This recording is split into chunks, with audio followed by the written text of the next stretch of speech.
Look to it yourself. Flinging the money into the temple, he departed and went off and hanged himself.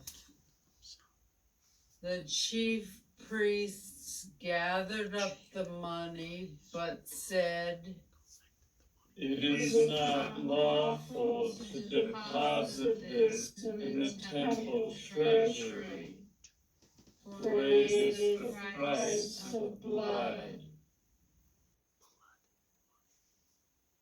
After consultation, they used it to buy the potter's field as a burial place for foreigners.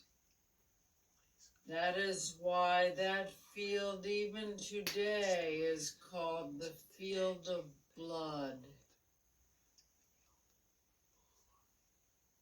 Then was fulfilled what had been said through Jeremiah the prophet.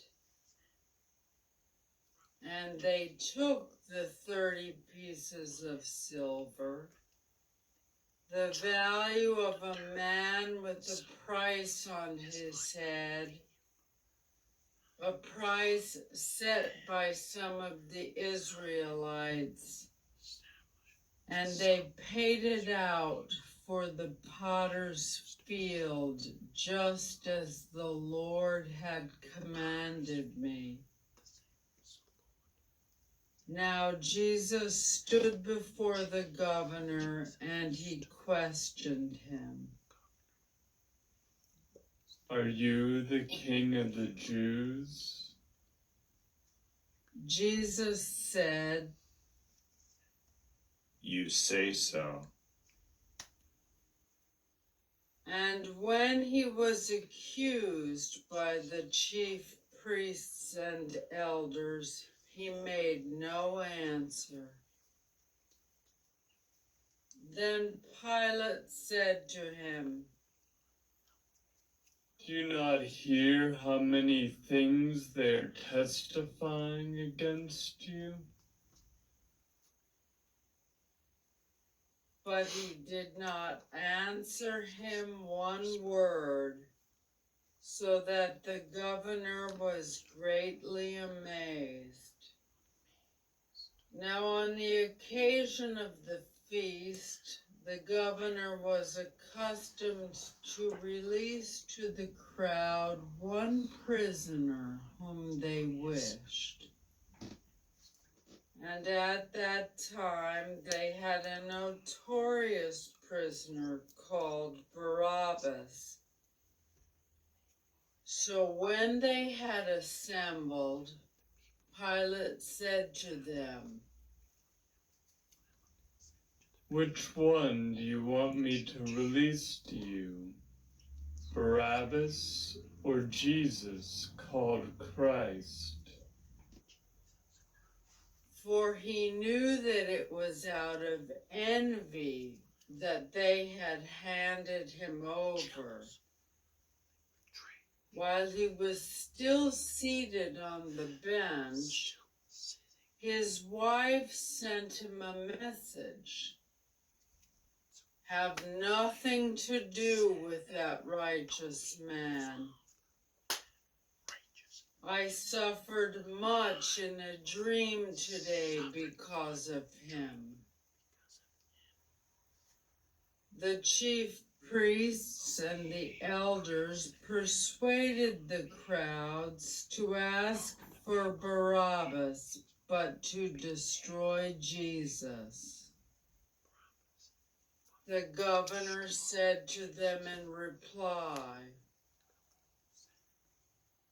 "Which of the two do you want me to release to you?"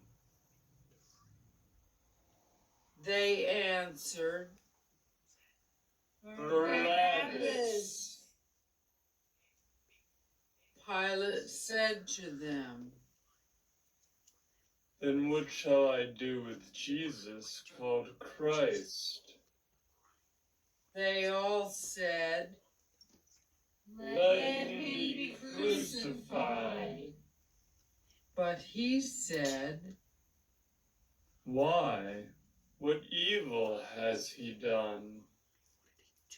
They only shouted the louder, "Let him be crucified." When Pilate saw that he was not succeeding at all, but that a riot was breaking out instead, he took water and washed his hands in the sight of the crowd, saying, "I am innocent of this man's blood. Look to it yourselves." And the whole people said in reply, His blood be upon us and upon our children. Then he released Barabbas to them. But after he had Jesus scourged, he handed him over to be crucified.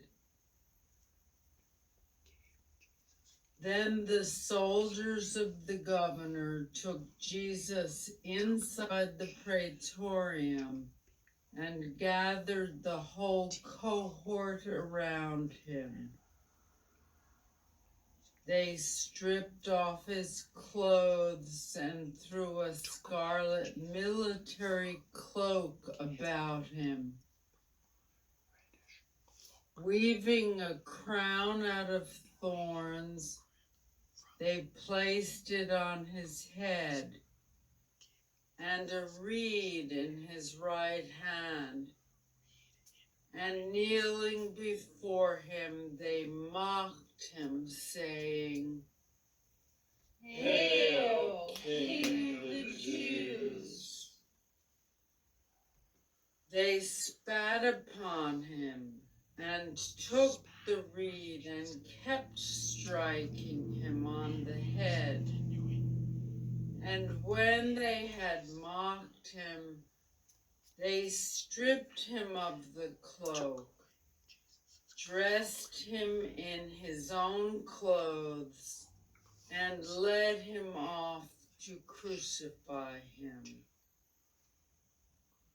As they were going out, they met a Cyrenian named Simon. This man they pressed into service to carry his cross.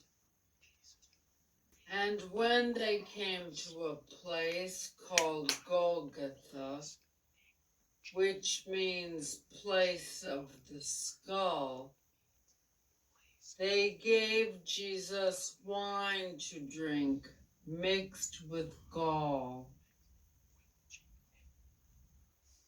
But when he had tasted it, he refused to drink. After they had crucified him, they divided his garments by casting lots. And they sat down and kept watch over him there. And they placed over his head the written charge against him. This is Jesus, the King of the Jews. 2 revolutionaries were crucified with him, one on his right and the other on his left. Those passing by reviled him, shaking their heads and saying, "You who would destroy the temple and rebuild it in 3 days, save yourself if you are the Son of God, and come down from the cross." Likewise, the chief priests with the scribes and elders mocked him and said, He saved others. He cannot save himself. So he is the King of Israel. Let him come down from the cross now, and we will believe in him. He trusted in God. Let him deliver him now if he wants him. For he said, I am the Son of God. The revolutionaries who were crucified with him also kept abusing him in the same way. From noon onward, darkness came over the whole land until 3 p.m. And about 3 o'clock, Jesus cried out in a loud voice, Eli, Eli, lema sabachthani. which means, My God, why have you forsaken me? some of the bystanders who heard it said, This one is calling for Elijah. Immediately, one of them ran to get a sponge. He soaked it in wine and, putting it on a reed, gave it to him to drink. But the rest said, Wait, let us see if Elijah comes to save him. But Jesus cried out again in a loud voice and gave up his spirit.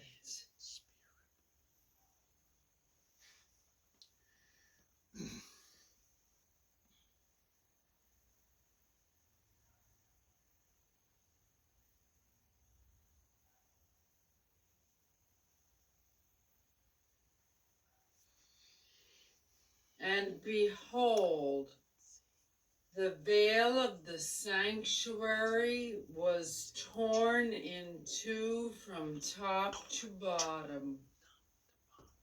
The earth quaked. Rocks were split. Tombs were opened. And the bodies of many saints who had fallen asleep were raised. And coming forth from their tombs after his resurrection, they entered the holy city and appeared to many. The centurion and the men with him who were keeping watch over Jesus feared greatly when they saw the earthquake and all that was happening. And they said, Truly, this was the Son of God. There were many women there looking on from a distance who had followed Jesus from Galilee, ministering to him. Among them were Mary Magdalene and Mary, the mother of James and Joseph, and the mother of the sons of Zebedee. When it was evening, there came a rich man from Arimathea named Joseph. who was himself a disciple of Jesus. He went to Pilate and asked for the body of Jesus. Then Pilate ordered it to be handed over. Taking the body, Joseph wrapped it in clean linen and laid it in his new tomb that he had hewn in the rock. Then he rolled a huge stone across the entrance to the tomb and departed. But Mary Magdalene and the other Mary remained sitting there, facing the tomb. The next day, the one following the day of preparation, the chief priests and the Pharisees gathered before Pilate and said,